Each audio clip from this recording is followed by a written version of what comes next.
kemarin mubeng-mubeng Pak, baru sempat respon tadi. Ya, tidak apa-apa, Pak. Jadi untuk nanti kita mulai aja nih, karena acaranya cukup padat. Oke, monggo Pak langsung dimulai mawon. Jadi, alhamdulillah, bersyukur kita kepada Allah Subhanahu wa Ta'ala pada pagi hari ini kita masih bisa bersilaturahim bertemu bersama walaupun melalui online di cara perkuliahan konservasi. Jadi untuk konservasi, materi kuliah untuk konservasi pada hari ini kita mengenai pelestarian kota pusaka. Jadi kemarin kita bicarakan mengenai setelah konservasi bangunan, di mana memang konservasi bangunan itu sebenarnya juga nggak bisa lepas dengan kondisi sekitarnya. Kemudian kita bergerak ke konservasi kawasan, di mana sekarang juga sebenarnya bisa juga mengarah ke pelestarian kota pusaka. Kemarin memang sudah kita beri contoh konservasi kawasan-kawasan baik di luar atau di tempat kita sendiri. Kebetulan kemarin studi kasusnya di Lawean ya, atau di tempat kita sendiri. Dan ternyata setelah kita pelajari lebih jauh, ternyata memang juga Indonesia memang luar biasa, budayanya juga luar biasa, juga kota-kotanya juga sebenarnya kalau kita amati, kita telusuri, itu juga banyak juga kawasan atau kota-kota yang sebenarnya bisa masuk ke kota pusaka, kota heritage ya. Seperti nanti kita ambil salah satu juga studi kasus di kota Solo. Ya.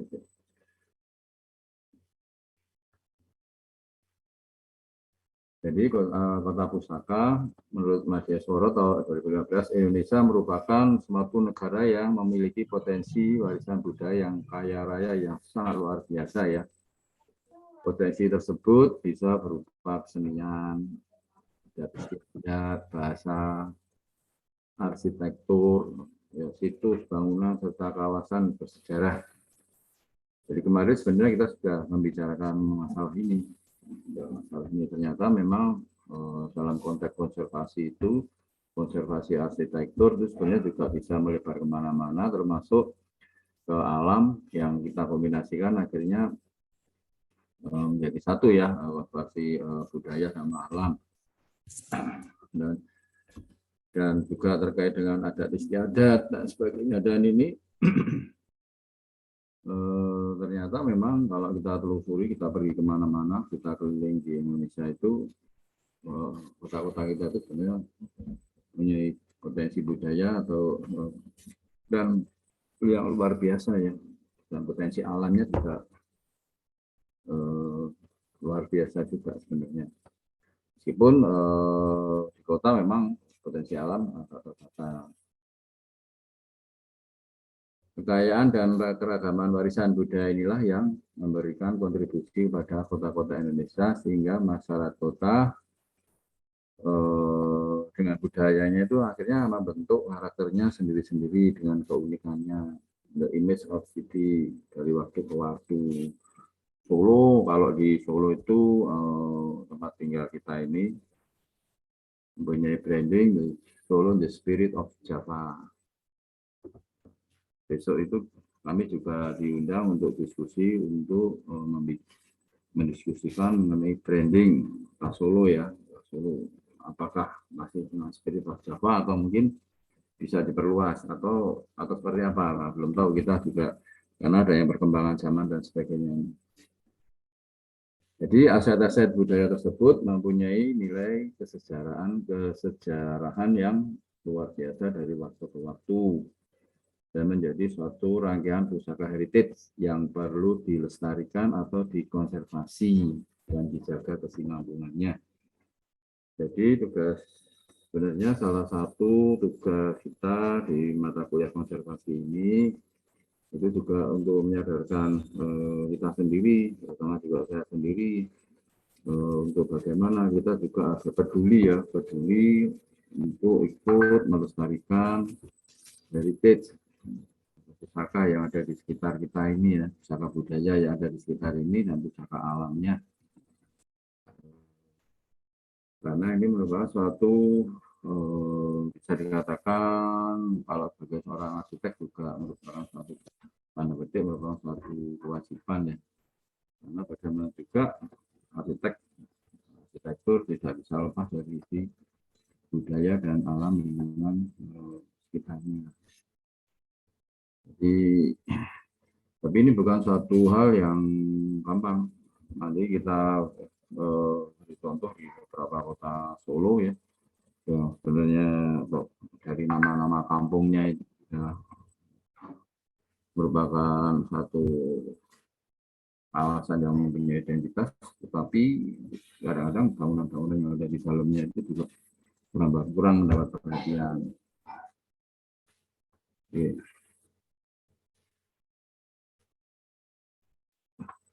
Halo, presentasi saya bisa dilihat dengan jelas?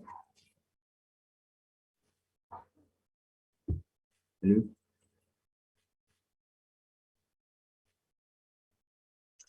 Bisa, Pak. Oke. Jadi masih menurut Media Soro, jelas ini ada kecenderungan kembali pada budaya dan nilai kearifan lokal. Sekarang itu memang trennya, topiknya itu baru lokal yang mengglobal. Lokal yang mengglobal. 2 hari yang lalu kita juga diberi kesempatan untuk berdiskusi dengan Bapak Menteri Pariwisata dan Industri Kreatif ya, mengenai bagaimana yang terkait dengan masalah budaya-budaya lokal. Memang sekarang itu ada kekuatan lokal atau potensi lokal dari budaya lokal, alamnya dan sebagainya, nilai-nilai keunikan lokal inilah yang sekarang dengan konteks lokal yang mengglobal. Dan memang nggak bisa dipungkiri salah satu untuk mengglobalkan itu atau menggiatkan kegiatan itu supaya tetap sustain, salah satunya melalui kegiatan pariwisata yang dengan konteks era ekonomi kreatif. Dan inilah yang telah mendorong budaya lokal sebagai potensi utama untuk dikembangkan karena adanya globalisasi ini yang mendorong generalisasi ya, sehingga hal inilah yang sebenarnya kadang-kadang kalau dengan konteks generalisasi dengan konteks kota adanya keseragaman ya, itu kadang-kadang citra kota atau citra kawasan kadang-kadang kalau tidak kita perhatikan dengan atau kita lestarikan juga kadang-kadang jadi hilang. Dan padahal citra suatu kota ini penting karena ini menggambarkan identitas satu tempat tertentu, kawasan tertentu ya. Jadi ini memang harus juga perlu dilestarikan. Sehubungan dengan tersebut, pelestarian kota pusaka dengan melestarikan segenap aset budaya yang bermanfaat bagi kehidupan, termasuk kawasan yang bersejarah yang ada, sangatlah potensial untuk dijadikan generator penggerak pengembangan kawasan, sekaligus meningkatkan kualitas lingkungan hidup dan taraf ekonomi masyarakatnya. Jadi pelestarian atau konservasi tidak hanya di bangunan saja, tetapi juga kawasannya, bahkan skopnya sampai ke kota ya, sampai ke kota. Ini memang perlu kita telusuri, kita amati, kita teliti, kemudian yang ada hal yang potensi kita kembangkan, kemudian yang sebenarnya menjadi generator penggerak pengembangan kawasan, sekaligus untuk meningkatkan taraf hidup dan lingkungan hidup, taraf ekonomi masyarakat yang penduduknya. Jadi menurut saya ini perlu mendapat perhatian. Dan kalau kita lihat di beberapa kota yang sebenarnya sudah mendapat sebutan kota budaya, masalah konservasi ini ternyata masih menjadi suatu problema yang sangat luar biasa. Nah, biasanya kelemahannya satu, pemahaman tentang apa yang disebut konservasi.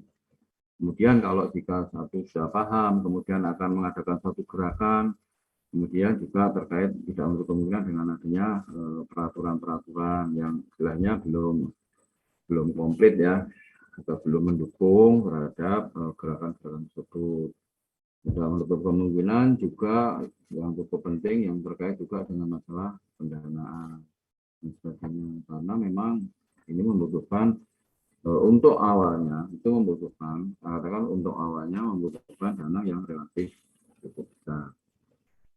Tetapi kita harapkan dengan adanya pemberdayaan masyarakat lokal, pemahaman tentang apa konservasi, pemahaman tentang budaya, akhirnya masyarakat memahami tentang budaya lokalnya, kemudian mencintai budaya lokalnya, kemudian kalau sudah mencintai itu akhirnya ada upaya untuk ikut merawat, ada ikut untuk melestarikan, ada upaya untuk ikut mengembangkan juga. Nah, inilah yang sebenarnya hal inilah yang perlu untuk ditumbuh kembangkan. Nah, arsitek kemudian bagaimana peran arsitek? Kalau arsitek itu juga turut dalam arti konteksnya ikut memberi masukan-masukan mengenai bagaimana arah pengembangannya, bagaimana untuk bisa membuat memberi masukan terhadap peraturan-peraturannya, guideline pengembangan kawasan, pengembangan bangunan, pengembangan kota dan sebagainya. Maka di arsitektur pun juga ada arsitektur yang mempelajari sejarah perkembangan kota, sejarah pengembangan kawasan, juga ada yang ke mikronya, ke bangunannya. Sebenarnya ini menjadi satu kesatuan yang sebenarnya tidak bisa dipisahkan. Nah, kalau pengertian kota pusaka adalah kota atau kabupaten yang memiliki aset pusaka yang unggul berupa rajutan pusaka alam dan pusaka budaya yang lestari, dan mencakup unsur-unsur agawi ya, artefak, bangunan, kawasan, dan ada ruang terbanyak dan unsur kehidupan ekonomi sosial budayanya menjadi satu. Nah, inilah sekarang kalau kami di Solo juga ada satu gerakan masyarakat jelajah kota ya, ada itu banyak komunitas-komunitas yang peduli terhadap dia menelusuri potensi-potensi yang ada di Solo, menelusuri kampung-kampungnya, kemudian juga tidak menutup kemungkinan juga mengidentifikasi, mendokumentasi potensi-potensi lokalnya, potensi bangunannya, potensi kawasannya. Banyak di Solo sebenarnya masyarakat yang bergerak di sebetulnya kaum mahasiswa dan masyarakat ya yang peduli terhadap heritage. Memang salah satu hambatannya biasanya terbentur di sisi kalau sudah sampai ke action ke masalah pendanaan.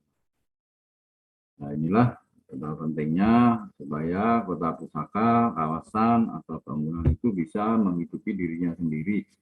Salah satunya melalui kegiatan yang paling potensial yang dikonsep dengan berbasis wisata, khususnya wisata kreatif. Ukur sampai ke hal-hal yang sifatnya ke wisata yang positif ke barokah kreatif tourism.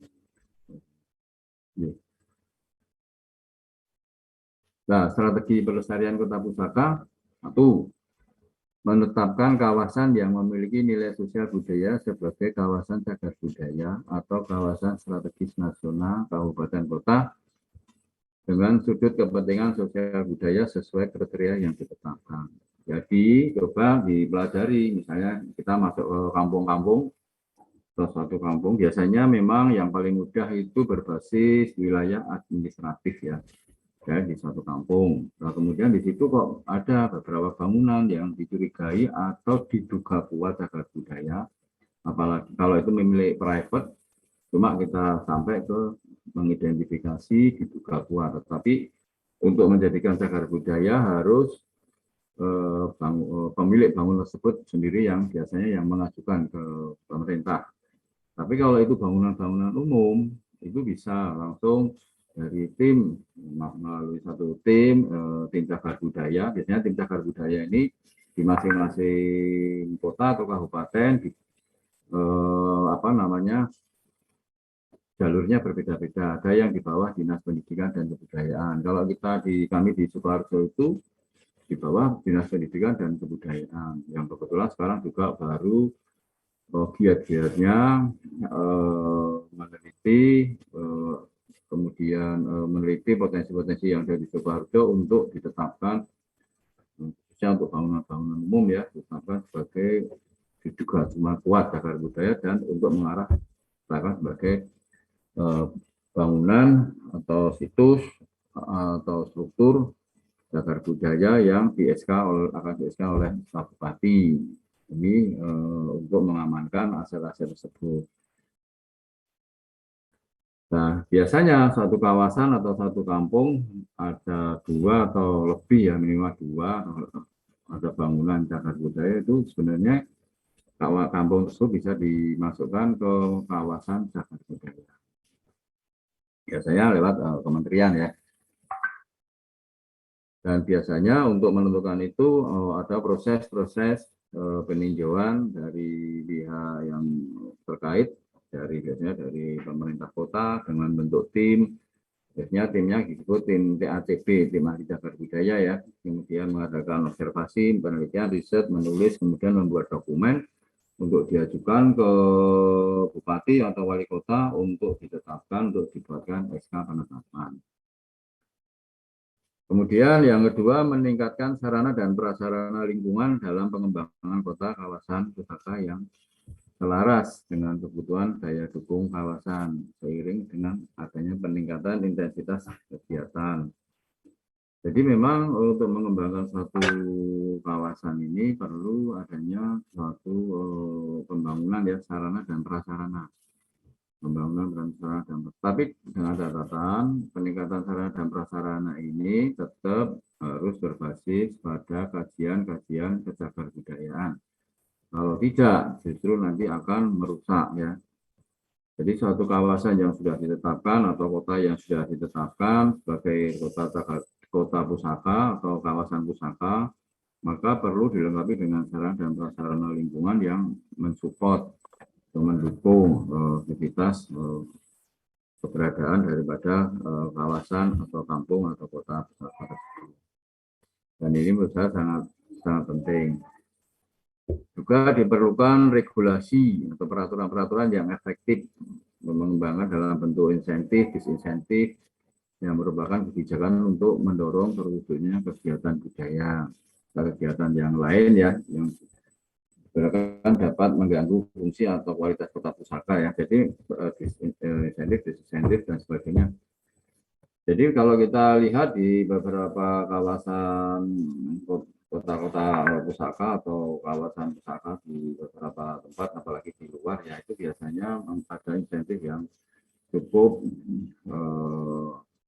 lumayan ya untuk menunjang keberlangsungan pelestarian cagar budaya. Jadi misalnya orang kalau mau bertempat tinggal di tempat yang asli, kemudian ikut merawat, kadang-kadang juga dibebaskan dari pajak bangunan, masih ditambah adanya gaji ya. Dan ada juga yang digaji untuk tetap tinggal di situ. Itu apa? Karena memang merawat kemudian mengembangkan itu bukan sesuatu yang mudah dan juga biasanya perlu perlu dana yang cukup besar, sehingga perlu adanya insentif ya. Dan kalau ada hal-hal yang di luar kesepakatan atau di luar yang justru akan merusak, ya itu juga perlu adanya suatu regulasi-regulasi yang insentif ya, istilahnya apa yang mungkin dengan itu disesuaikan dengan kondisi masing-masing daerah atau kota. Kemudian perlu adanya identifikasi aset budaya dalam bentuk peta pusaka heritage. Mantap ya. Dalam hal ini identifikasi ini penting. Sebenarnya kemarin tugas Anda itu di konservasi itu sebenarnya merupakan salah satu upaya mengidentifikasi aset budaya yang di sekitar Anda, atau kemudian juga di Kota Solo, atau di Sukoharjo, atau di tempat tinggal Anda ya.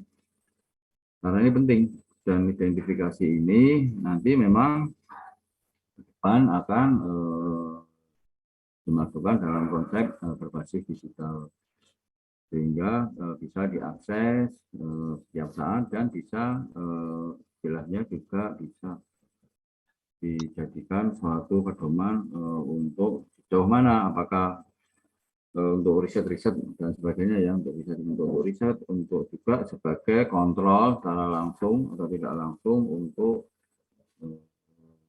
keberlangsungan pelestarian dari aset-aset yang sudah terdaftar. Kemudian juga memperkuat aktivitas yang ada dan mendorong pengembangan aktivitas budaya selaras dengan potensi yang dimiliki untuk menciptakan iklim investasi yang kondusif. Khususnya kalau dalam hal ini investasi yang cukup kondusif dalam bidang pariwisata. Pariwisata untuk mendatangkan orang datang ke situ dengan keunikannya, salah satu lokasi untuk belajar budaya, belajar kawasan, belajar apapun yang ada di satu kampung, satu kota, dan sebagainya. Itu juga itu akan mendorong juga untuk pengembangan selanjutnya. Jadi sekarang kalau kami itu juga baru bikin suatu map ya, heritage map khususnya tentang batik heritage trail. Kemudian gimana kalau di Solo aset-aset kawasan perbatikan itu di mana saja, dan itu perlu kami identifikasi, kami buat track wisatanya, sehingga nanti kalau ke Solo belum ke semua aset itu belum komplit kalau belajar tentang batik dan sebagainya. Dan ini bisa diterapkan untuk aktivitas-aktivitas yang lain. Misalnya telusur budaya mengenai sejarah Muhammadiyah di Solo, wisata Muhammadiyah di Solo, atau juga ada misalnya wisata keraton juga dengan kawasannya, atau wisata tradisi yang lain, kuliner dan sebagainya. Sebenarnya kalau ada identifikasi yang kuat dan juga diadakan aktivitas, itu akan ikut mempercepat tumbuh kembangnya proses konservasi di kawasan, bangunan, atau kota. Memang kalau di Solo yang nggak bisa dipungkiri selain craft ya, memang kalau untuk penyumbang apa namanya, sumbangan untuk pendapatan daerah yang paling selama ini memang craft yang relatif masih cukup tinggi. Tapi Solo juga terkenal dengan kota kuliner juga. Jadi, tapi memang beberapa kali dari pihak pemerintah kota mengajukan sebagai kota kreatif yang berbasis di samping kuliner juga ada pertunjukan. Yang paling menonjol adalah pertunjukan ya, menurut data ya. Jadi tapi ada usaha dari pemerintah kota untuk beberapa kali sampai 2 kali mengajukan sebagai kota kreatif berbasis pertunjukan ke UNESCO, memang belum berhasil. Dan bisa dikatakan untuk setahun itu hanya bisa mengajukan, berdasarkan informasi yang kami terima dari Kementerian Pariwisata, Ekonomi Kreatif, itu hanya bisa mengajukan satu untuk jadikan ini sebagai satu World Heritage yang diakui oleh UNESCO. Yang sekarang juga baru diusulkan, itu ada berapa ya, tapi memang belum terrealisir. Yang keenam, dalam mengembangkan kota pusaka perlu adanya konservasi yang bersinergi dengan aktivitas lainnya, ekonomi, sosial, budaya. Jadi kemarin itu memang dalam pemaparan saya sebelum ini, kuliah saya sebelum ini, ternyata konservasi tidak hanya tunggal ya. Itu juga keterkaitannya sangat luas dengan budaya sekitar, ekonomi, sosial, termasuk yang cukup rumit adalah bagaimana dengan pola pengembangan kehidupan sosial ini. Karena ini perhutanan sosial ini melibatkan peran masyarakat dan memang peranan masyarakat sangat diperlukan untuk kegiatan konservasi ini.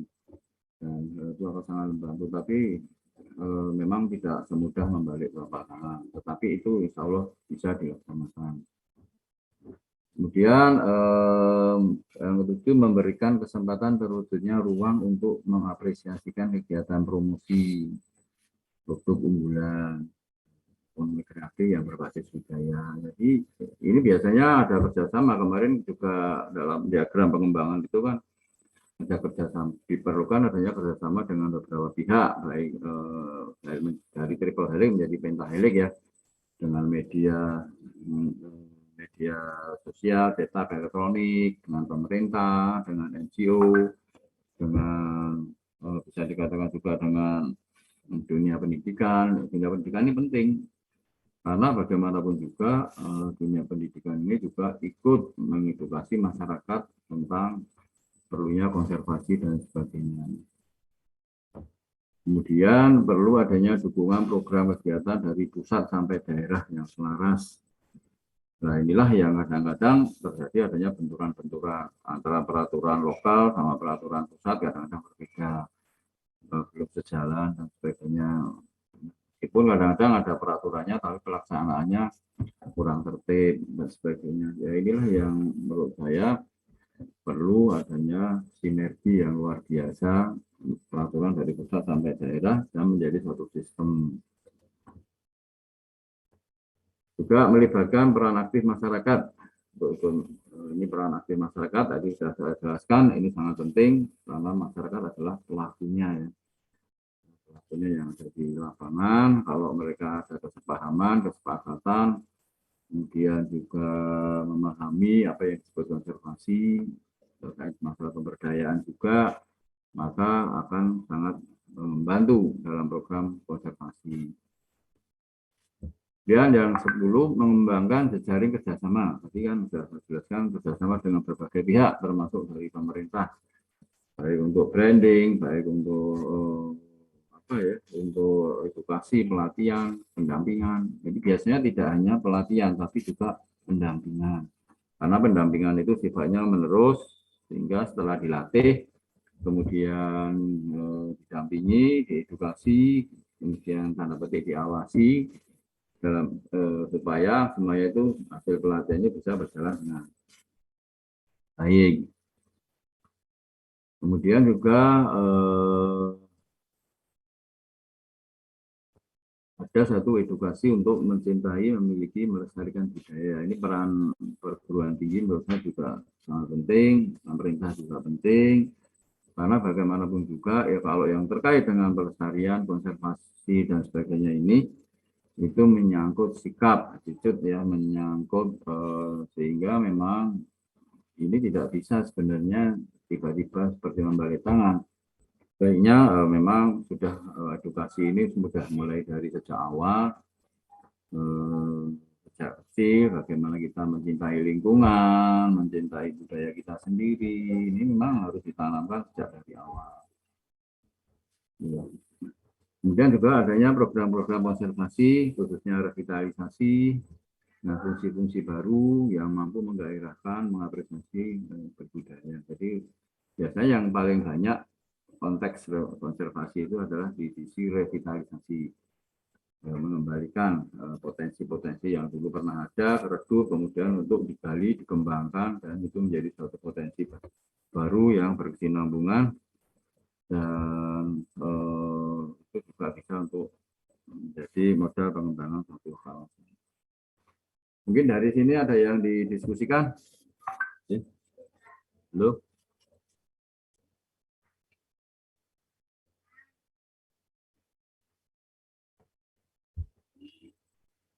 Lalu tugasnya sekarang sudah sampai mana? Mungkin juga ada bisa diselingi konsultasi tugas.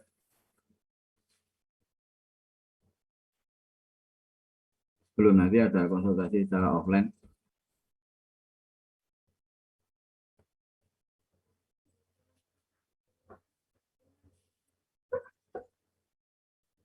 Halo?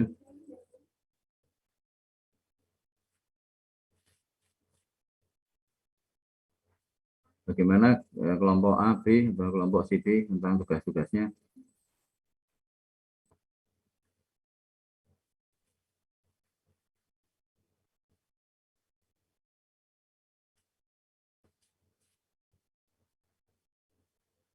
Halo, halo koordinator.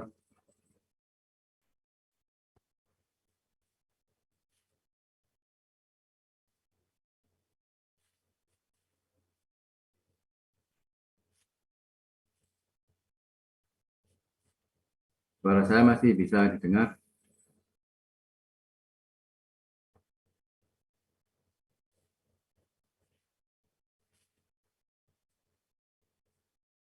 Masih, Pak. Halo,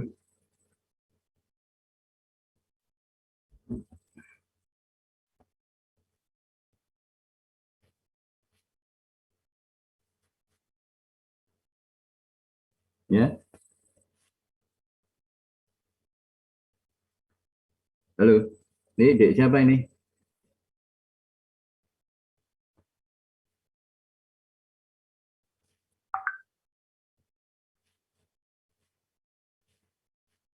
Ini dek siapa ini ya? Tadi yang namanya siapa?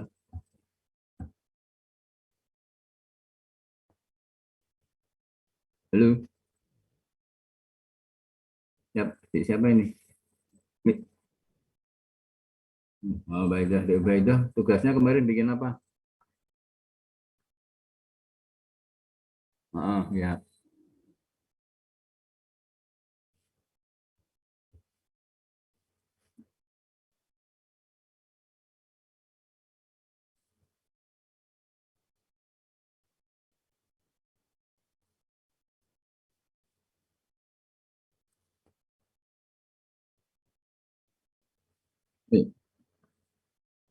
Lo di Gandrung tuh unduh apa unduh manten tuh di Mangkunegaran apa lo di Gandrung?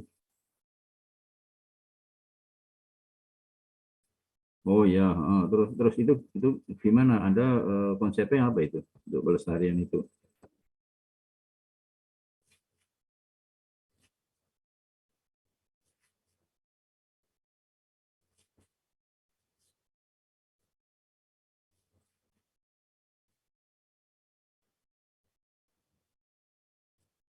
Mm-mm.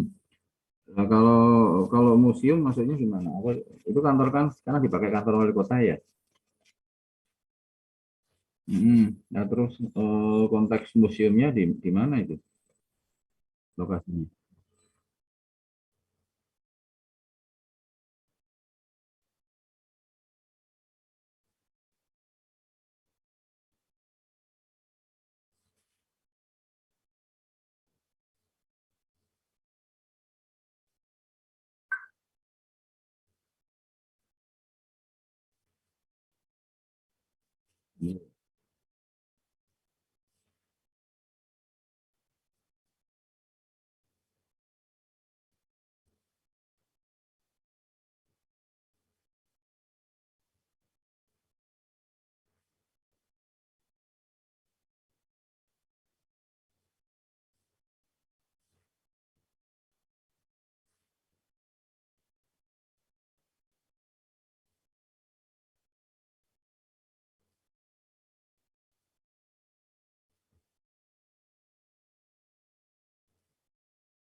Jadi menurut saya identifikasi itu sangat penting ya.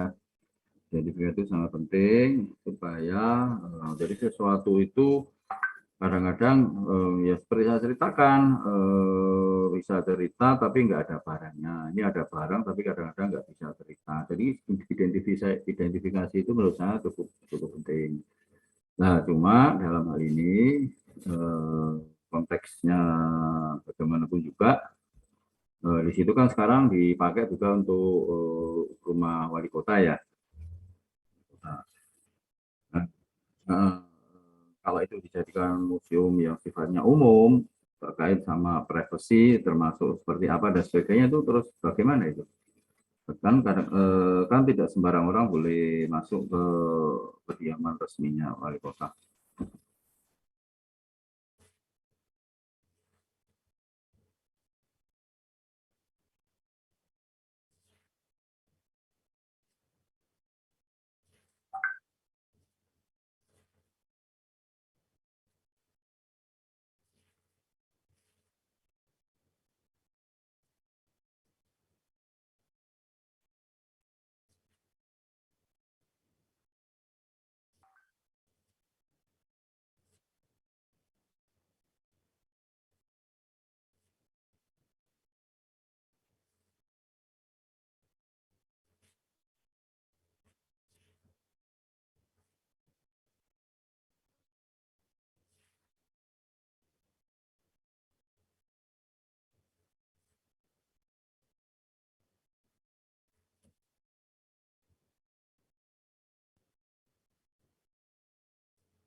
Iya, iya, ya nggak apa-apa. Jadi sebenarnya kan kadang-kadang masing-masing kebijakan wali kota itu kan berbeda-beda ya.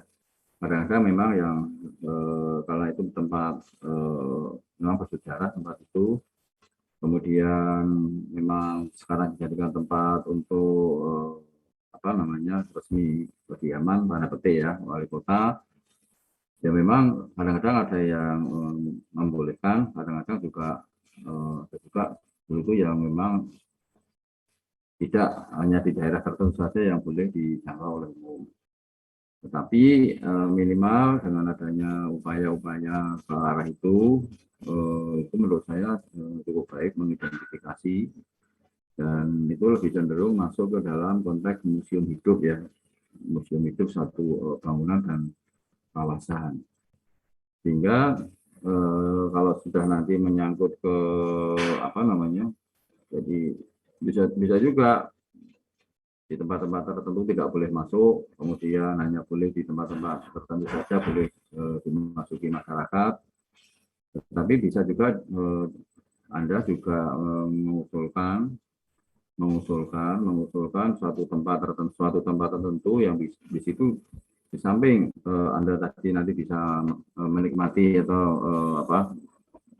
masuk di suatu tempat yang sudah ditentukan, tapi juga bisa dibantu suatu titik tertentu yang di situ juga misalnya menggambarkan satu museum yang berbasis digital atau fasilitas yang lain, sehingga orang setelah datang ke situ keluar itu pengetahuan tentang rumah Loji Gandrung itu bisa tanda petik terpuaskan. Oh ternyata ada ini dan sebagainya.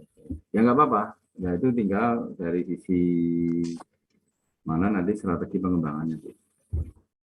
Oke, nih.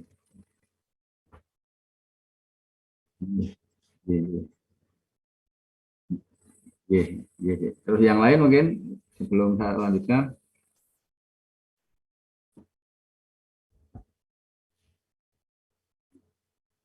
ada yang mau diskusi tentang yang sudah dikerjakan selama ini.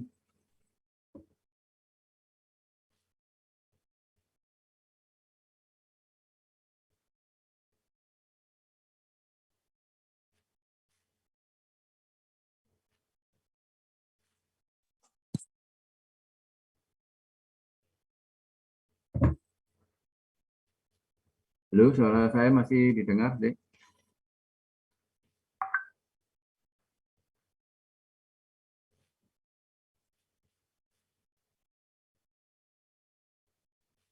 Oke, sebentar. Ini mungkin saya bisa melanjutkan ke yang lain.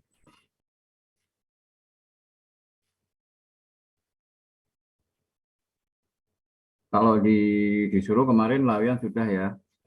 Kemudian di Solo itu juga ada yang ini di Solo kan ada juga kampung yang lain ya. Kalau kemarin Laweyan sudah saya jelaskan tentang sekarang Jayengan.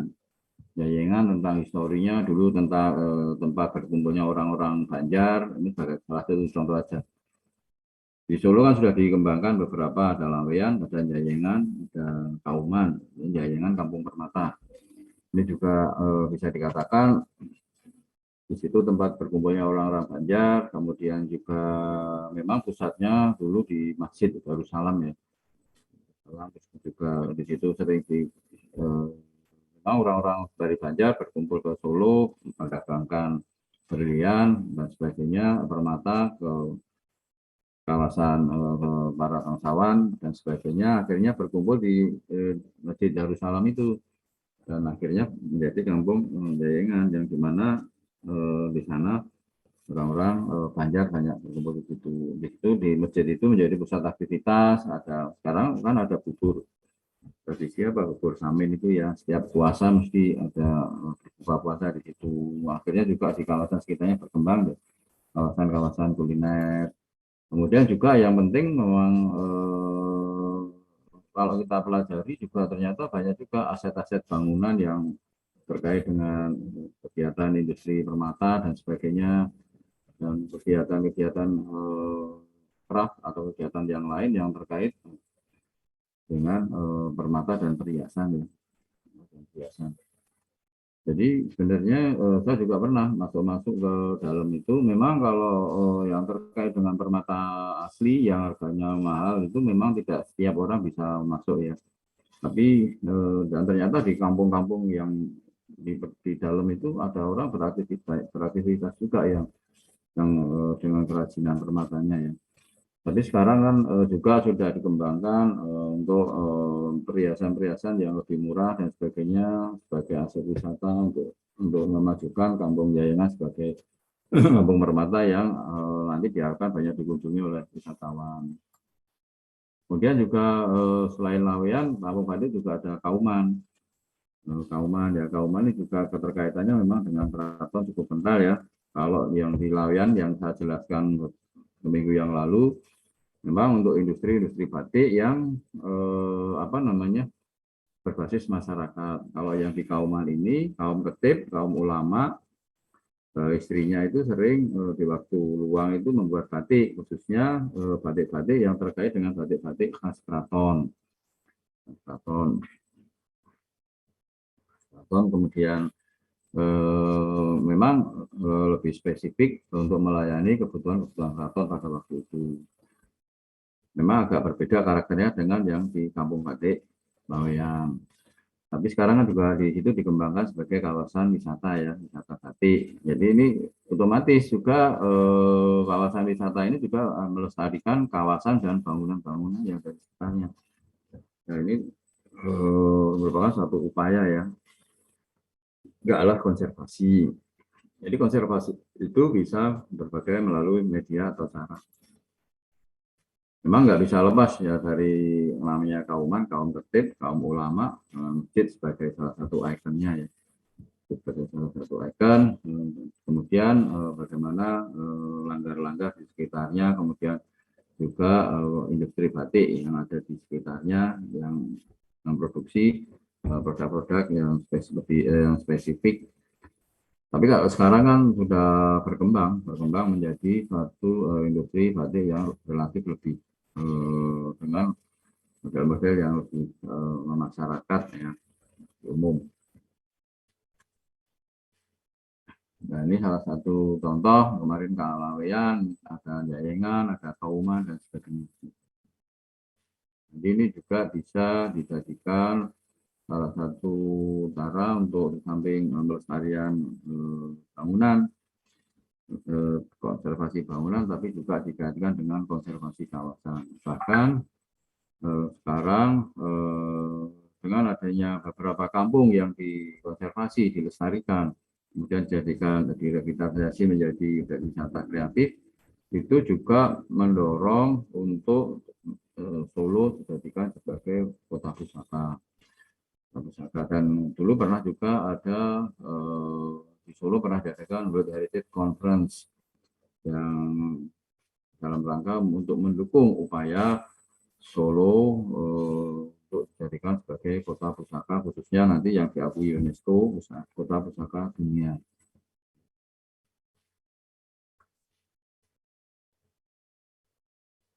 Ini rumah-rumah yang dilestarikan dan industri tadi yang ada di Kauman.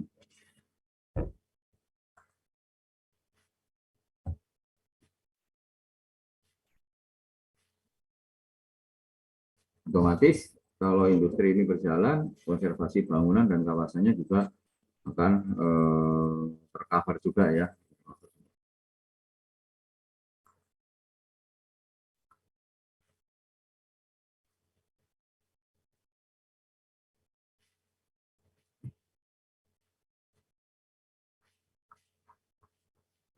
Nah, ini sekarang saya sebenarnya mau menjelaskan untuk satu gambaran mengenai nama-nama kampung yang ada di Solo ya. Ini sebenarnya ini hanya sebagai salah satu studi kasus ya, studi kasus bagaimana untuk mewujudkan kota pusaka untuk di berbagai kota.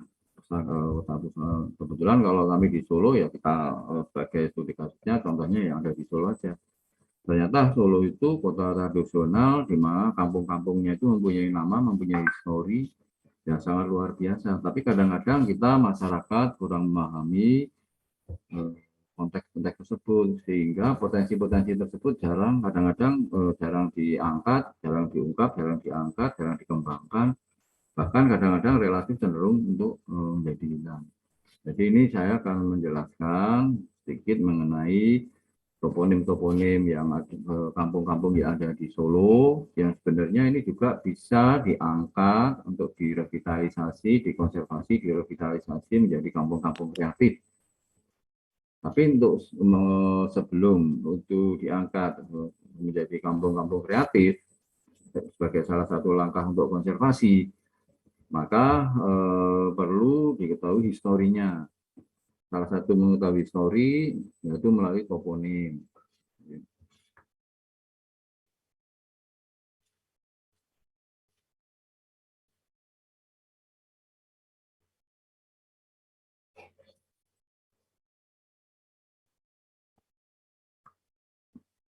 Ya, nama kampung tempat di Solo.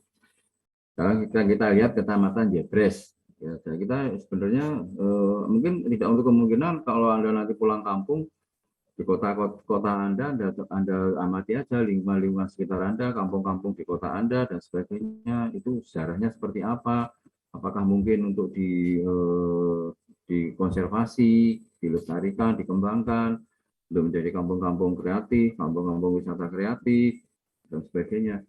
Nah, inilah juga salah satu langkah-langkah untuk konservasi juga. Sekarang kita lihat kalau di Solo, Kecamatan Jebres. Juruk ini juga mempunyai suatu histori. Juruk merupakan tempat penyeberangan. Nama ini muncul sejak zaman Perang Mangkubumen. Ketika prajurit Pangeran Mangkubumi menyerang Surakarta dan sebagian menyeberang lewat Juruk dan sebagian menyeberang lewat Mojo, Jembatan Mojo. Jadi jembatan ini sebenarnya sudah sangat historik ya di Juruk ini, dan sekarang memang baru dalam konsep perbaikan. Dari daerah Juruk ini termasuk ini jarang. Kalau orang tentang Juruk tahunya di sana untuk binatang atau apa ya, tapi histori kadang-kadang jarang diungkap ya. Sebab kalau nanti kita menelusuri dari sisi sejarah, kadang-kadang kita akan menemukan sesuatu yang luar biasa yang itu bisa menjadi ikon suatu kawasan. Jebres. Jebres. Jadi namanya Jebres, zaman pemerintahan Pakubuwono keempat ada di dalam tugasnya sebagai kusir kereta raja bernama Ki Jebres. Kemudian wilayah tersebut diberi nama Kampung Jebres. Ada juga yang berpendapat Jebres itu diambil dari nama seorang Belanda yang bermukim di situ bernama Jepresen. Karena orang kesulitan mengucapkan Jepresen akhirnya menjadi Jebres. Nah, kira-kira di tempat mana perlu ditelusuri di mana si Present itu pernah bertempat tinggal, di rumah mana, di apa, dan sebagainya. Kalau ini saya melihat, kalau kita dulu itu pernah menelusuri histori stasiun-stasiun yang kebetulan pada waktu itu juga mengajak arsitektur S2 arsitektur UGM, kemudian juga dari Jawatan Kereta Api Jepang pada waktu itu meriset, meneliti beberapa stasiun di Jogja dan Solo, termasuk yang di Solo ini. Ternyata di Jebres ini dulu dengan bangunan yang yang berbeda dengan bangunan yang lain. Di sini ada bangunan Imperial ya. Ini ternyata dulu memang di Solo ini ada tiga stasiun. Stasiun Jebres ini khusus untuk stasiun para bangsawan. Para bangsawan ini bisa dilihat dari bentuk bangunannya yang berbeda ini. Nah, jadi inilah jadi histori-histori inilah yang menurut saya perlu digali, terus sejauh mana ada keterkaitan dengan lingkungan sekitarnya, kalau perlu sudah ditemukan, dilestarikan, diangkat untuk dibuat satu cerita untuk menjadi identitas kawasan. Sebenarnya nanti kalau identitas kawasan-kawasan dikumpul bisa menjadi suatu mensupport terwujudnya kota wisata. Jebres ya, ini memang bangunan Imperial ya, jadi ini kita bangunan ada Romawi dan sangat berbeda. Jadi memang di sini dulu memang stasiun dipakai oleh kaum bangsawan. Sekarang ada Kampung Kandang Sapi. Kampung Kandang Sapi dulunya merupakan kandang hewan milik keraton Kasunanan. Dalam ini tidak berwujud bangunan kandang, tetapi merupakan hutan kecil yang dipagari dan hewan-hewan itu bisa hidup, dan termasuk di situ hasil buruan. Nah, sekarang halamannya itu sekarang di mana? Kandang sapi itu di. Sekarang memang bisa dikatakan tempat historinya ini di mana. Nah, ini kan kadang-kadang kalau kita tidak tahu histori satu kawasan, akhirnya mungkin bisa juga tempat-tempat tersebut hilang dan sebagainya. Bukan berarti kita istilahnya itu terus nggak boleh berkembang, boleh. Tetapi sesuatu itu akan sustain dengan rata satu, biasanya sekarang itu sustain berkesinambungan kalau itu berbasis budaya lokal. Sekarang kan konsepnya lokal yang mengglobal. Lokal yang mengglobal menjadi suatu identitas kawasan, dan itulah menjadi ciri khas kekuatan kawasan tersebut. Kekuatan untuk mengkonservasi, kekuatan untuk mengembangkan. Mesen. Mesen dari kata mesi atau membayar. Dikatakan mesen karena dahulu tempat tersebut merupakan tanah lapang yang luas dan subur, ditumbuhi rumput. Daerah tersebut di bawah kekuasaan Kasunanan Surakarta. Setiap orang yang mencari rumput di situ diwajibkan membayar sebesar 1 sen. Akhirnya kampungnya menjadi mesen. Nah, ini tanah lapang yang luas, tanah lapang ini di sekarang, apakah itu sekarang sudah jadi mall atau jadi apa, atau minimal kalau sudah menjadi sesuatu yang berbeda, bisa ditulis historinya, bisa dikasih signage tertentu, dan itu bisa diceritakan. Jadi sebenarnya menurut saya yang cukup penting salah satu yang cukup penting dalam konservasi adalah bagaimana kita bisa membuat storytelling satu kawasan, satu bangunan. Karena memang kadang-kadang karena dengan ketidakpahaman akhirnya sesuatu menjadi berubah ya. Dan sekarang kami memang baru juga kerjasama dengan S2 Arsitektur UGM dengan dosen itu untuk membuat storytelling kawasan Pawean. Karena memang yang ada sesuatu yang hilang, yaitu tentang budaya. Jadi storytelling ini penting. Ini terinspirasi pada waktu bikin storytelling di suatu kawasan di Jepang, yang satu kawasan yang musnah karena tsunami, kemudian masyarakat diedukasi, kemudian dengan perguruan tinggi, kemudian dibuatkan kawasan yang sudah hancur tersebut, yang sudah musnah tersebut, dibuat marketnya, kemudian masyarakat didatangkan, masyarakat diminta untuk cerita, kemudian setelah dicerita ditandai di titik-titik tertentu, bangunan tertentu sesuai cerita tersebut, didokumentasi. Ini buat storytelling yang luar biasa. Jadi coba Anda nanti bukalah storytelling di masing-masing kampungmu, kawasanmu, tempat tinggalmu dan sebagainya. Itu juga merupakan salah satu upaya konservasi yang saya luar biasa.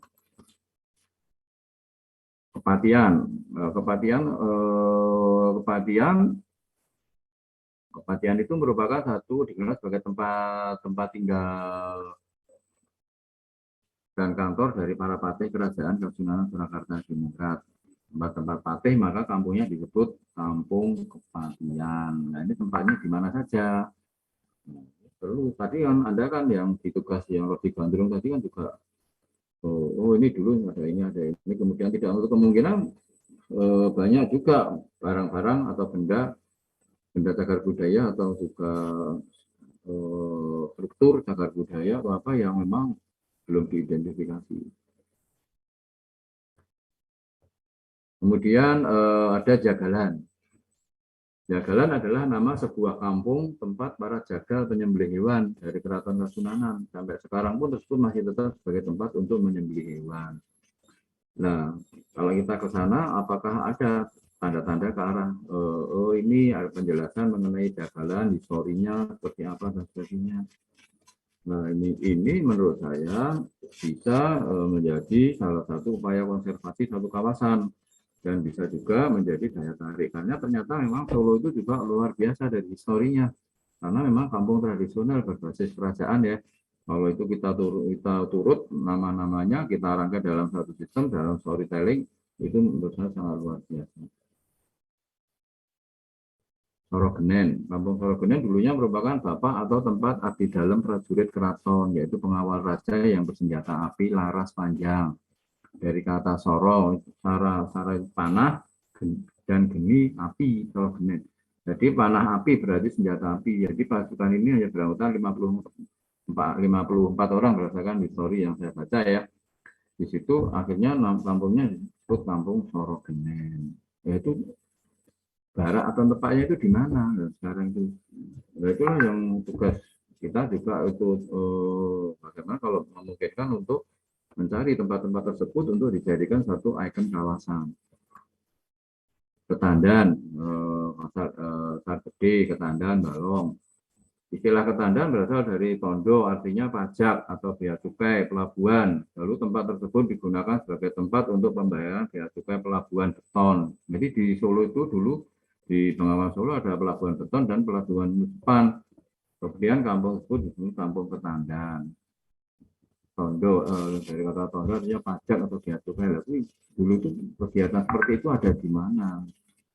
Nah inilah yang menurut saya yang perlu untuk ditelusuri. Dan kampung di dekat Ketandan ada kampung sebelah timurnya terdapat Kampung Pecinan, tempat tinggal Mbah Bahlong. Untuk selanjutnya kampung tersebut dinamakan Kampung Balong. Kampung Balong tersebut Kampung Pecinan yang mengurusi diberi pangkat Babah Mayor dari Keraton. Dan di selatannya ada juga Kretek Gantung, jembatan gantung digunakan yang sekarang penyeberangan Kali PP itu. Kalau dulu bisa naik turun diangkat karena dulu memang digunakan oleh kapal pesiar dari para bangsawan ya untuk lewat di situ, kreteknya dinaikkan, diturunkan dan sebagainya. Tapi sekarang sudah menjadi permanen ya. Nah ini cerita-cerita menurut saya penting kalau kita juga akan mengangkat kawasan dan mengangkat kota. Ketandan. Itu ada pasar tradisional yang terbesar di Solo pada zamannya di Ketandan yang disebut Pasar Bangunharjo. Kemudian oleh Pakubuwono X diganti menjadi Harjonegoro. Dan setelah kemerdekaan diganti kembali menjadi Pasar Gede. Jadi di nah ini ya karya Karsten ya, karya Karsten. Thomas Karsten ini salah satu karya Thomas Karsten yang cukup fenomenal di Solo Pasar Gede ini. Kemudian Gandekan Tengen. Kampung Gandekan dari kata gandek atau abdi dalam yang bertugas sebagai pesuruh khusus raja penghubung antara raja dengan abdi. Gandek bertugas untuk membawa benda-benda upacara ini di Gandekan. Nah, seperti inilah menurut saya juga perlu ditelusuri juga. Sekarang kita ke Pasar Kliwon, Sangkrah. Asal mula Kampung Sangkrah apa ceritanya? Itu dulu pernah ditemukan jenazah Raden Pabelan yang tersangkut di barongan atau rumpun Kali PP oleh apa namanya pada waktu itu Raden Pabelan itu dihukumati waktu masa kerajaan Pajang ya karena ada kesalahan menurut versi raja. Kemudian dibuang di sungai, ditemukan di daerah Sangkrah. Nah, kemudian di daerah kampung itu disebut Sangkrah ya ditemukan ditemukan di apa namanya di daerah yang tersangkut di barongan atau rumpun ya, rumpun bambu di situ. Kemudian menjadi kampung itu menjadi Sangkrah. Di sana kan ada stasiun kota ya sekarang. Itu yang menjadi cagar budaya juga. Baluarti. Baluarti berasal dari bahasa Portugis. Baluarte.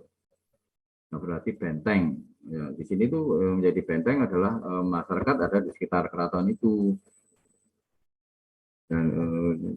Dan ini apa sejarah Baluarti, kemudian apa istilah bentengnya yang mana, pelestarian apa dan sebagainya. Jadi kan ini juga menyangkut suatu kawasan di mana dalam kawasan tersebut juga ada istilahnya bangunan-bangunan yang kriteria diduga kuat cagar budaya. Loji Wetan sekarang dulu menjadi pemukiman Belanda. Dulu memang pernah akan ditempati sebagai apa namanya sebagai untuk benteng tapi wurung nggak jadi ya loji. Terus akhirnya dijadikan rumah para pembesar atau Belanda pada waktu itu. Karena memang tadinya mau jadikan benteng karena Loji Wetan itu dekat sungai Bengawan Solo. Ye. Oh iya tuh. Eh?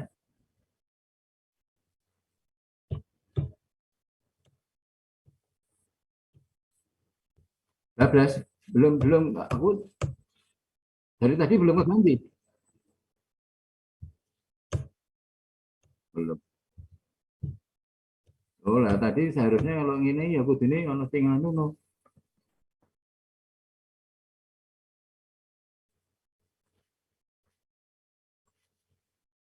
Walah.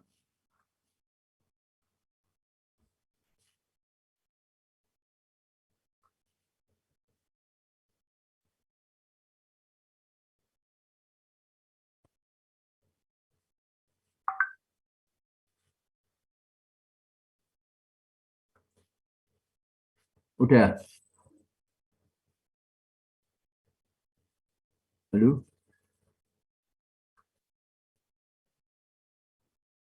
Ya. Woi. Udah. Oh lah iya, oh lah. Ya aku cerita Jawa. Nggih, jadi ini nama kampung tempat di Solo tadi di Kecamatan Jebres, ada Juruk ya. Tadi tapi suara saya kedengar tadi ya. Jadi di Jebres ini tadi yang saya ceritakan di sini ada apa nama dari Kampung Jebres ya, asal usulnya Kampung Jebres. Dulu di Kampung Jaya di stasiun ini juga dipakai untuk stasiun para bangsawan dan sebagainya. Dan ada nama orang yang di situ katanya Jepresen.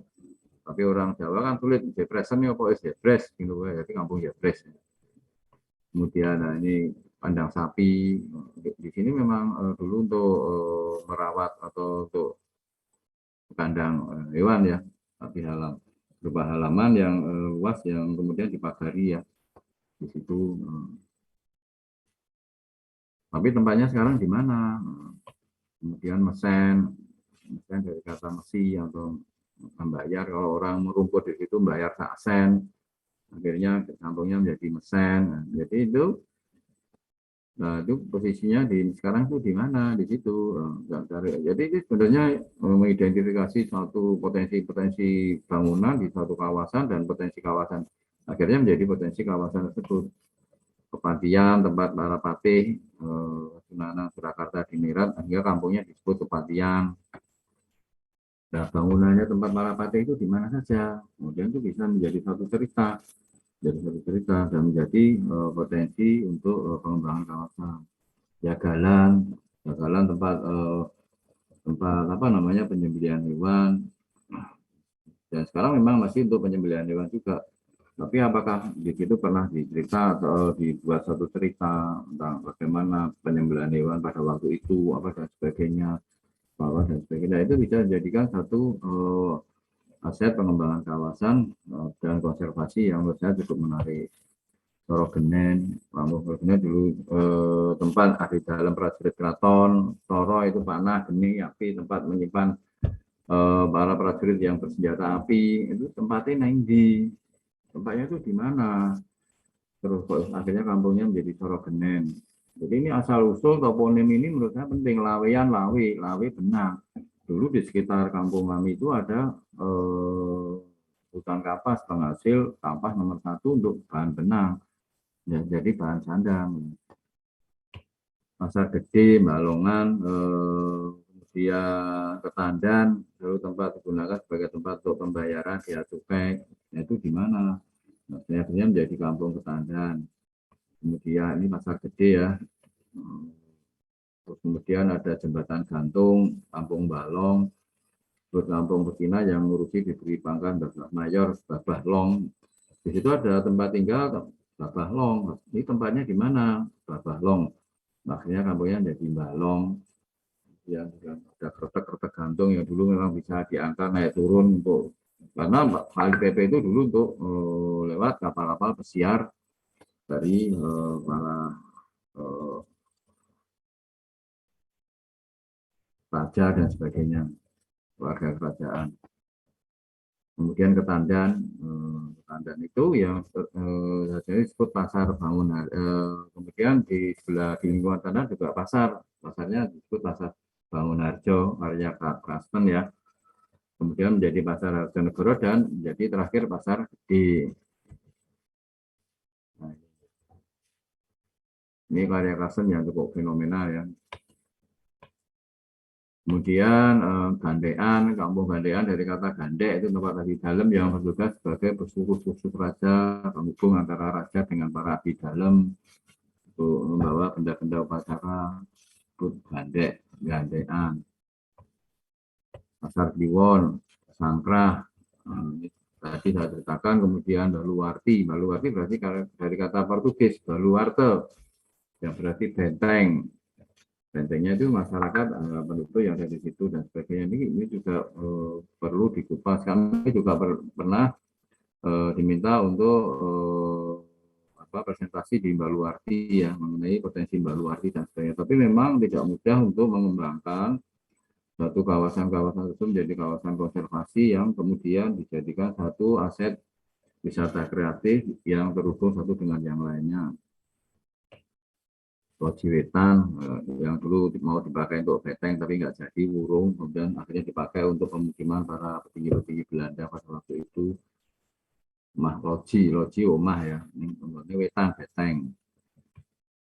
Gedung Lumbu, dulu merupakan rawa sempit yang ditumbuhi tanaman lumbu. Dulu pada perpindahan keraton dari Kartosulo ke Solo kan di Desa Solo. Salah satunya ada di Gedung Lumbu ini. Dulu itu di sini itu ada gedung. Kemudian untuk tempat pindahan itu akhirnya ditimbun dengan tanah. Memang di situ banyak tanaman lumbu, akhirnya disebut Gedung Lumbu. Ceritanya cerita seperti ini menurut saya toponim itu perlu untuk apa ya, untuk menelusuri potensi kemudian untuk dikembangkan. Batangan, kampung Batangan itu dulu merupakan tempat di mana batang atau tempat mayat orang dikuburkan. Kebetulan pada waktu itu Raden Pabelan, yang sekarang justru di situ sudah berkembang menjadi pusat grosir ya. Itu kan di utara alun-alun itu Anda lihat ya tempatnya dan sebagainya. Jadi ya inilah yang kadang-kadang karena ketidakpahaman dan sebagainya, akhirnya tumbuh kembang menjadi sesuatu yang sebenarnya kurang selaras dengan lingkungan sekitarnya. Pasar Kliwon itu dulu juga berupa pasar terutama untuk penjualan kambing. Dan akhirnya banyak didatangi oleh pedagang-pedagang atau orang-orang dari Arab. Akhirnya menjadi perkampungan orang Arab, Kliwon. Dan pasarnya itu baru ramai kalau pas dari pasaran Kliwon, maka disebut pasar Kliwon. Dan ini masuk dalam konteks pola tata ruang kawasan Keraton Solo ya, yang sebelah timur pasar, sebelah barat masjid. Yang disebut pasar itu adalah pasar Kliwon ini. Kemudian gading. Gading atau gadingan adalah tempat para abdi dalam keraton yang mempunyai tugas merawat jenazah dengan sampai penguburan dengan ikhlas dan suci. Kesucian itu akhirnya digambarkan dengan warna putih, gading. Akhirnya tempat tersebut disebut gading. Kampung Gading. Jadi ini sebenarnya toponim-toponim itu banyak juga yang terkait dengan peristiwa-peristiwa atau histori yang ada di tempat tersebut. Nah inilah yang menurut saya nanti Anda kalau nanti sudah pulang ke kampung halaman, coba Anda pelajari histori kampungnya. Kira-kira namanya terkait dengan apa ya, peristiwa apa yang terjadi di situ, apa yang bisa kami kembangkan. Terus kemudian di sini ada Gading, kemudian Yosodipuro, tempat dalam pujangga keraton ya, Yosodipuro 1 dan 2 yang sangat terkenal sehingga kampungnya disebut Yosodipuro. Nah, saya tempatnya ngendi? Sekarang dalam kondisinya seperti apa? Harus bagaimana? Terus apa dilestarikan, apa rusak dan sebagainya kan? Masyarakat juga banyak yang tahu apa yang disebut Yosodipuro. Geladak, mengapa disebut geladak? Jadi situlah geladak ya, di sekarang ada patung Slamet Riyadi itu di situ, yaitu geladak artinya digiring atau dihalau, yaitu tempat berlalunya binatang-binatang hasil buruan digiring lewat di situ. Sebelum dimasukkan ke tempat untuk penyembelihan di Panarukan, dikumpulkan di situ, kemudian di situ akhirnya disebut geladak. Nah, cerita-cerita ini tempatnya di mana, artinya di mana, menurut saya kalau seperti diidentifikasi seperti pada waktu proses Anda memberi nama mengidentifikasi Lodi Gandrung tadi, jadi akan menarik tidak apa itu geladak. Ini daerah di Geladak ya. Sekarang Kecamatan Serengan ada Gemblekan. Gemblekan itu apa? Dulu merupakan tempat tinggal abdi dalam keraton yang tukang gemblak, yaitu abdi dalam yang pekerjaannya membuat barang-barang dari kuningan, antara lain seperti popor, paidon, wadah pinang, lampu, kobyong, dan skrobyong, dan sebagainya. Jadi di situ ternyata dulu di Gemblekan itu ada suatu proses produksi yang terkenal dari kuningan, akhirnya menjadi nama kawasan tersebut. Jadi gemblak itu abdi dalam yang pekerjaannya membuat barang. Kalau di kampung kami di Laweyan itu ada namanya sayangan, sayang itu konteksnya mereka itu adalah orang-orang yang membuat peralatan dari tembaga. Maka di situ dulu di sayangan ini terkenal dengan samping batiknya terkenal dengan orang-orang yang membuat batik, samping dan sebagainya. Nah inilah yang menurut saya perlu ditelusuri juga, apakah mungkin itu sebenarnya di daerah mana produksi barang-barang dari kuningan tersebut, bagaimana dan sebagainya, apakah mungkin ini dijadikan suatu, dikembangkan, digali, dijadikan suatu wisata kreatif, yang dimana tempat-tempat tersebut akhirnya bisa menjadi direvitalisasi sebagai salah satu proses konservasi.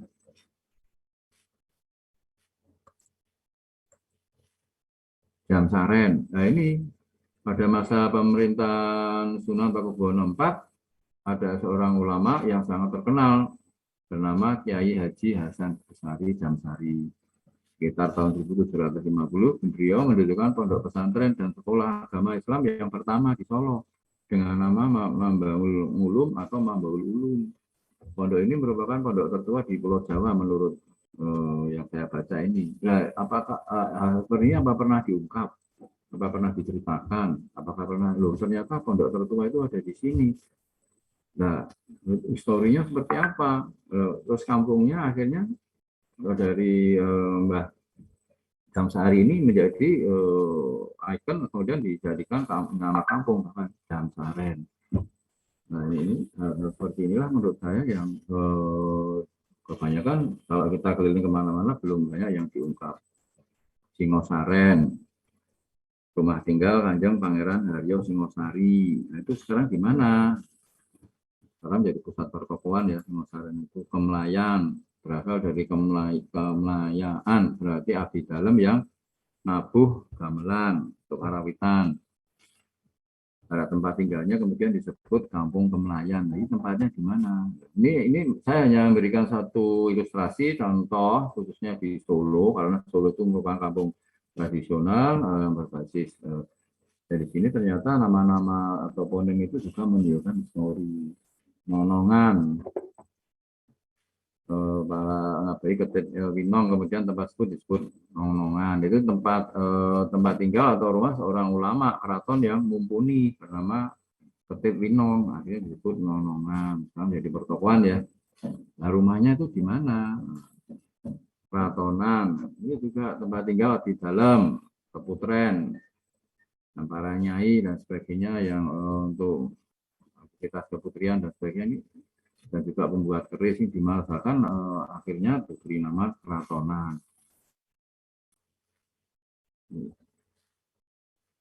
Noto Diningrat ini juga hampir sama ya untuk rumah tinggal Kanjeng Pangeran Noto Diningrat. Rumahnya di mana? Kemudian akhirnya dijadikan kampung. Serengan. Serengan ini juga seperti itu. Dulu di sini tuh ada tempatnya tukang sungging. Pekerjanya membuat sunggingan atau ukiran bahannya dari kulit. Dan salah satunya hasilnya adalah wayang yang sangat halus. Apakah di daerah Serengan ini sekarang masih ada kira-kira bekasnya di mana? Apakah itu mungkin bisa dibangkitkan lagi dan sebagainya dan sebagainya dan sebagainya.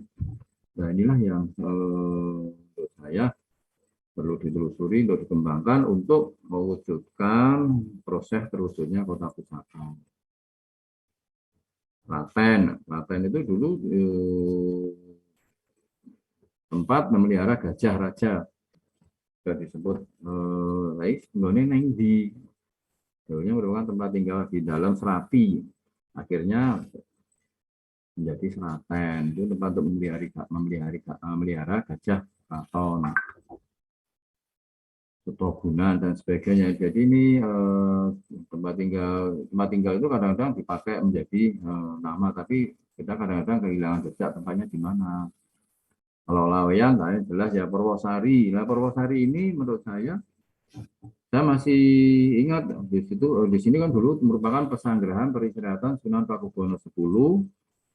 Setelah itu dipakai untuk pergantian kendaraan dari keraton kemudian menuju kereta. Di situ ada tempat peristirahatan yang sekarang kalau nggak salah tempat peristirahatan sudah digempur menjadi kantor, jadi satu kantor dan sebagainya. Jadi Purwosari itu Purwo berarti permulaan, Purba Sari itu berarti bunga. Jadi di situ dulu memang ada satu taman bunga yang indah dan di situlah tempat pertukaran kendaraan keraton kemudian naik kereta dan sebagainya. Tapi sekarang tempat pesanggerahannya sudah hilang ya. Jadi inilah sebenarnya kalau ini bisa diangkat menjadi sesuatu yang menarik juga. Mangkuyudan itu Kanjeng Pangeran Mangkuyudo.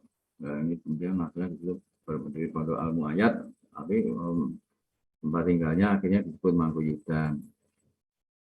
Panularan. Jadi banyak menurut saya tempat-tempat yang potensial kemudian dijadikan nama-nama kampung dan itu sebenarnya bisa diangkat, bisa menjadi suatu potensi pengembangan kawasan khususnya berbasis konservasi dan wisata kreatif.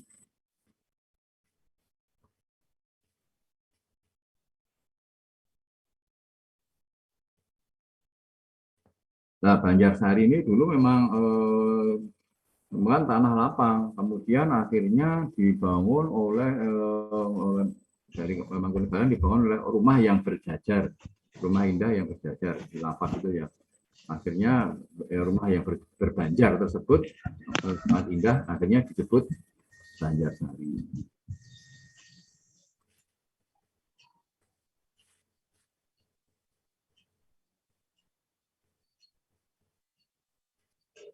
Bunggawan. Jadi ini menurut saya nama-nama ini hanya sebagai inspirasi untuk kita bersama. Ternyata kawasan-kawasan kampung-kampung kita itu sebenarnya kalau kita telusuri itu tidak menutup kemungkinan ada histori yang luar biasa yang bisa diangkat dan itu bisa menjadi sarana atau prasarana untuk pelestarian kawasan khususnya melalui wisata kreatif. Nah ini di Temenggungan ini berawal dari rumah seorang Temenggung, kemudian orang menyebutnya Kampung Temenggungan. Di belakang dalam Temenggungan itu digunakan untuk mendirikan stasiun radio pertama di Solo. Ini menurut saya kalau itu bisa ditemukan atau bisa dieksplor itu penting. Radio pertama, sesuatu yang pertama itu, mohon maaf saya nulis salah, pertama itu menjadi sesuatu yang ikonik. Nah, hal-hal inilah yang menurut saya perlu di Romantakan, kemudian Timuran,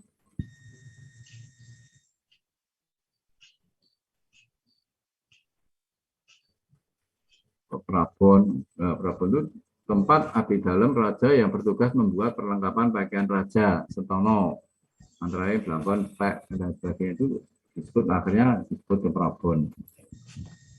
Mangku Bumen. Ya. Jadi inilah nama-nama yang menurut saya ini hanya sebagai satu ilustrasi untuk percontohan. Ternyata kampung-kampung di satu kota itu kalau digali bisa mempunyai peranan yang penting untuk mewujudkan terwujudnya kota pusaka.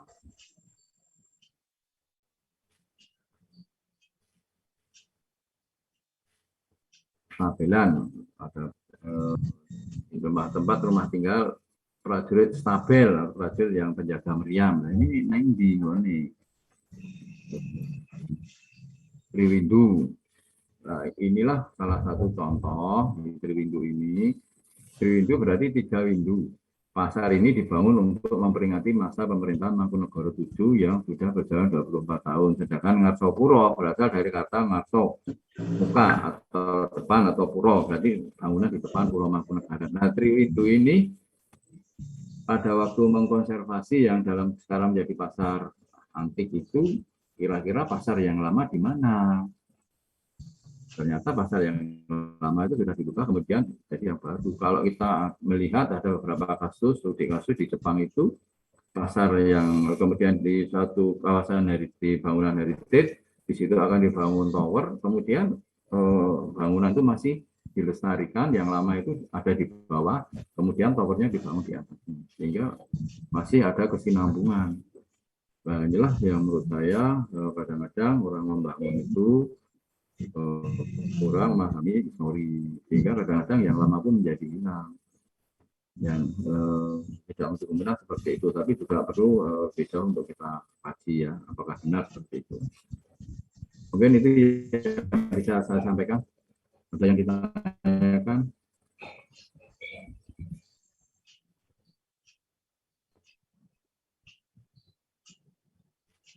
Mungkin Pak Fauzi mau menambahi?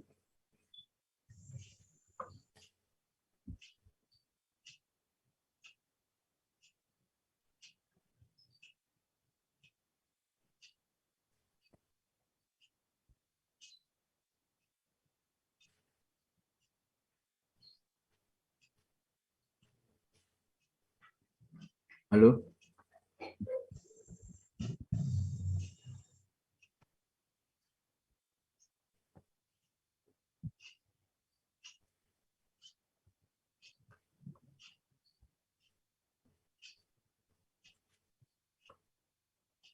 Ini Jose siapa ya?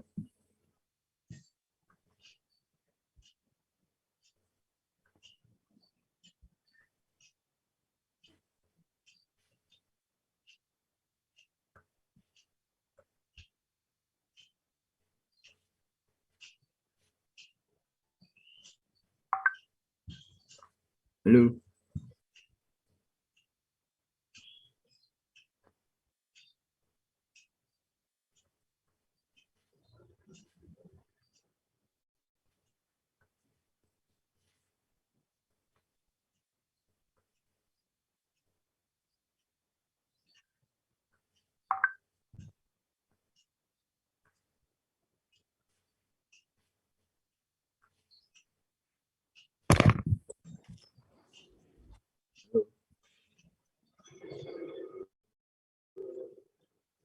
Pak. Kontak. Pak Fauzi mau nambahi? Tahu ya, saya belum Pak. Nggih. Ya, saya dereng Pak. Mungkin ada yang perlu didiskusikan dari mahasiswa.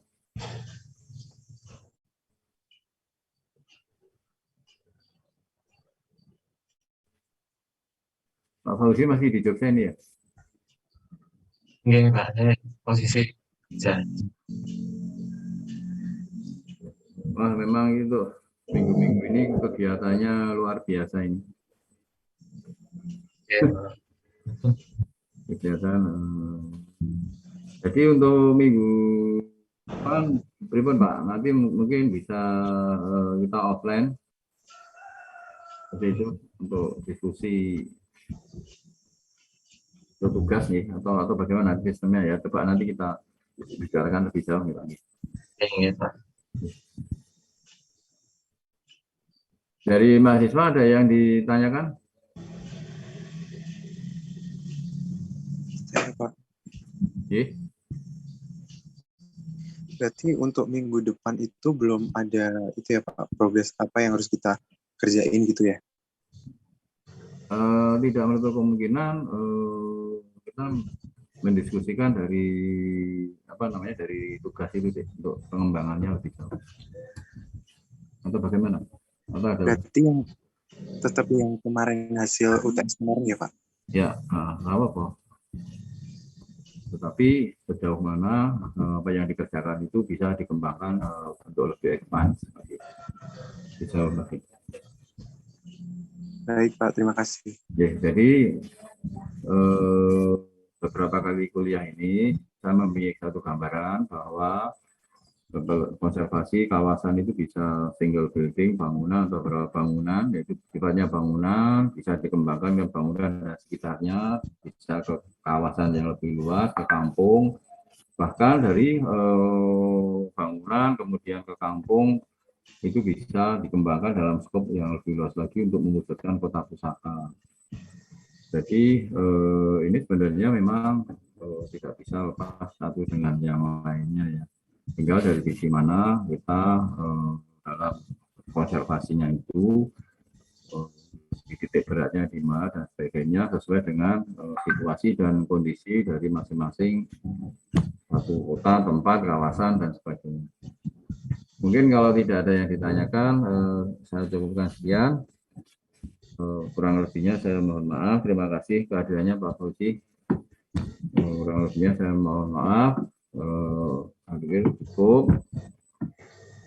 Bila hidayah. Assalamualaikum warahmatullahi wabarakatuh.